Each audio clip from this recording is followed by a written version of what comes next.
Well, Max, how's that feel the day after that stunning performance? Yeah, I've ticked off winning the prelim. That was a pretty special feeling last night against a rival as well. We've had some pretty incredible games with Geelong over the last sort of 5 years, and some games before that weren't as incredible, that they were able to touch us up. So it's quite fitting that it ended up being Geelong that we were the ones that were able to get over the line in the prelim. But it was just special to play in front of 60,000. It's been a long time between playing in front of 60,000. Last time was maybe Anzac Eve, which was round 5 or 6, and that was pretty special back then. And I've just been waiting for that crowd to come back, and we've had to come over the other side of Australia to get it done. But that was a pretty special feeling. Was it nice having there were so many Melbourne fans there and chanting your name? I mean, what was that like? Yeah, I wasn't expecting the sea of red and blue that I saw. I just had a feeling it'll be a bit 50-50, a couple of neutrals, but the Melbourne supporters really turned out.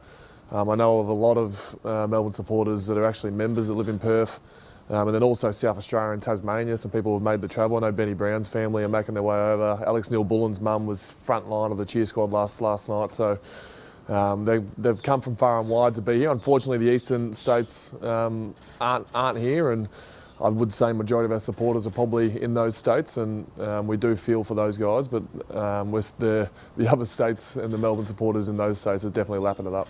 What's it been like in the hours since, Max, for you? I'd imagine maybe a sleepless night. Does your mind wander, or what goes through your head after something like that?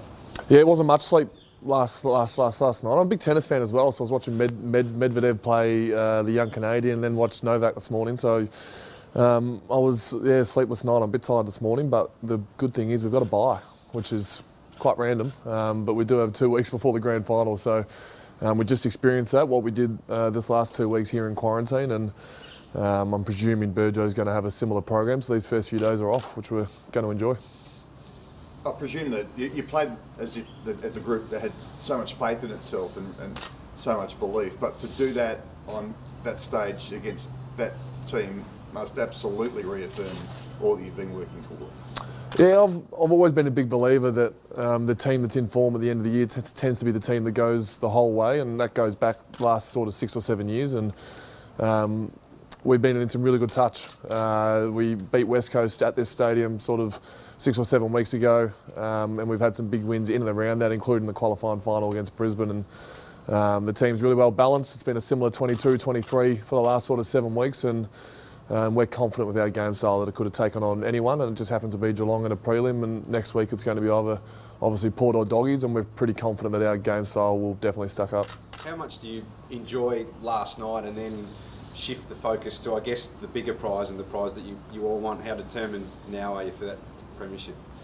Yeah, I definitely wasn't thinking about the premiership the last sort of 3 or 4 days, because the prelim is such a big game, and with the opposition that we were up against, and the rivalry that we have, like round 23 was literally a goal after the siren, which we don't need to go into who kicked it, but that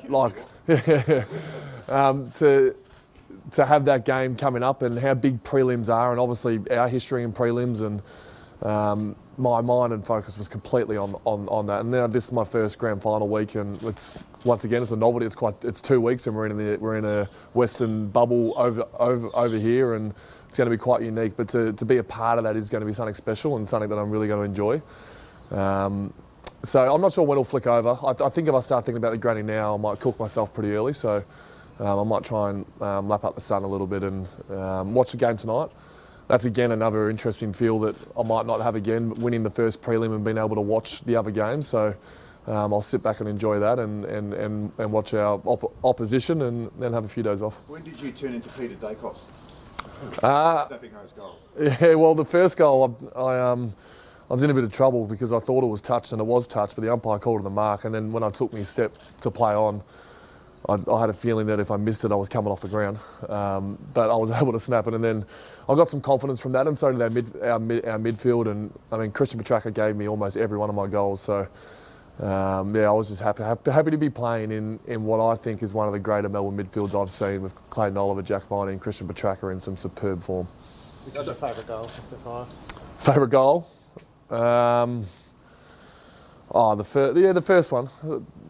I've tried that at training a lot, and I belly it 9 times out of 10. So to actually snap it for once was a good result. What about your hot streak in the third quarter? Did you feel a little bit unstoppable at one point?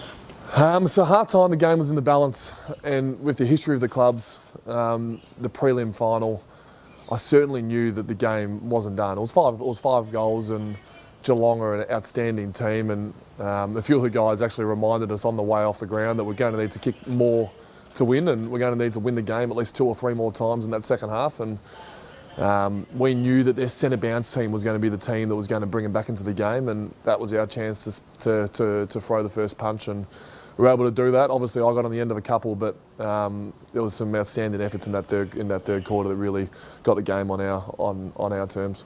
You touched on it a little bit before about not thinking too much about next week, because it's almost uncharted territory, this 2 weeks off, but so much externally is going to be about the history of this footy club. How do you ensure that you don't get too caught up in that, and the playing group doesn't get too caught up in that? Oh, I've been caught up in the history of this club since I got drafted. I love the club and I love everything it's about, and unfortunately they haven't been able to take success since 1964, and they still haven't. As much as last night would have been a buzz for a lot of people, especially in the eastern states, we still haven't got that drought. We haven't broken that drought. We've got to go one more time against a quality opposition if it's Port or Doggies. So I'm a history buff, history nuff when it comes to Melbourne, and I love some of the storylines and the past players that have gone before me, but it's not done till we win this game. And we came to Perth knowing that we're going to get 2 games in, and well, not knowing, you had to tick 1 off, but we wanted to tick 2 games off, and we've ticked 1 out of 2, so we got 1 more to go. What's being out of quarantine mean for you guys? Can you just wander around willy-nilly, live a normal life? I went to the beach this morning, which was good. But yeah, we don't really know. We're sort of learning, as you guys probably are as well, what we can actually do. I think the AFL will have some extra guidelines just to stay safe, which is fair enough. But we're at a relatively good resort in where we are now, and yeah, just a small little freedoms that we might be able to get a coffee somewhere or go to the beach. I don't think boys are going to get too far out just to make sure that we don't run into some trouble. What about the grand final parade? I mean, it's a big part, and the stage not going ahead. Would you like it to go ahead in Perth? I mean, that's part of the grand final that I've known, is there is a parade, but I'll be pretty soaked up in the game the next day anyway, so it won't faze me too much if it goes ahead. I'm sure we'll have some sort of function, even if it's a Zoom. There'll be something that's going on that day, is my guess. So parade or no parade, I think I'll still be pretty lapped up in what's going on. I'm in an interstate Perth bubble that are footy fanatics in a neutral town against either Port or Doggies, and it's going to be pretty exciting no matter what. What's your message to Melbourne supporters who are disappointed about not being able to see you in the flesh in the grand final? Oh yeah, like it is what is driving us. Not only family, staff members, friends that we've left back as well, but also the 60,000 members, and then those that aren't members that are in those states, obviously Queensland, New South Wales, but mainly Victoria, that can't get to WA to watch it. Obviously, we're feeling for them. Their passion and like getting to our phones today is what is really driving us. Seeing the joy that it's bringing people, even in their own living room. Like I felt like amazing amounts of shame knowing that my wife just watched that by herself on the couch last night with no friends or family around her. Like, you just want everyone to be able to enjoy what we're doing out on the football field, but that's the situation we're in. So we're trying different ways, and the media team here at the club have been super in trying to bring what we're doing here to the guys at home.